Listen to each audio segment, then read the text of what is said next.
যারা চিকেনের ঝোল খেতে একদমই পছন্দ করো না তাদের জন্য আজকের আমার এই রেসিপি।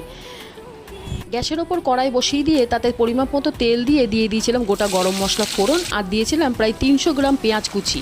দিয়ে সেগুলোকে লাল লাল করে ভেজে তারপরে দিয়ে দিয়েছিলাম আদা রসুন বাটা। আদা রসুন বাটা দিয়ে দেওয়ার পর দিয়ে দিয়েছিলাম মাংস, আর 15 মিনিট অবধি ঢাকা দিয়ে অপেক্ষা করছিলাম। বেশ কিছুটা জলও বেরিয়েছিল। আর তারপরে তারই মধ্যে দিয়ে দিয়েছিলাম জিরের গুঁড়ো, হলুদ গুঁড়ো, লঙ্কার গুঁড়ো, ধনিয়া গুঁড়ো আর স্বাদ অনুযায়ী লবণ। একটু নাড়াচাড়া করে মাখিয়ে নেওয়ার পর ওপর থেকে দিয়ে দিয়েছিলাম গোল গোল করে কেটে রাখা টমেটোগুলো দিয়ে আবারও ঢাকা দিয়ে 5 থেকে 10 মিনিট অপেক্ষা করার পর ঢাকা খুলে নাড়াচাড়া করে নিয়ে ওপর থেকে একটু কাশ্মীরি লঙ্কার গুঁড়ো আর দিয়ে দিয়েছিলাম বেশ কিছুটা কাঁচা লঙ্কা কুচি। তোমরা চাইলে নাও দিতে পারো, ঝালের ওপর ডিপেন্ড করছে। আমি দিয়ে নাড়াচাড়া করে ওপর থেকে ধনেপাতা কুচি দিয়ে আরও একবার ভালোভাবে নাড়াচাড়া করে ঢাকা দিয়েই এই চিকেনের রেসিপি তৈরি করেছিলাম। কেমন লাগলো অবশ্যই কমেন্ট করে জানিও। ভালো লাগলে একটা লাইক করে দিও।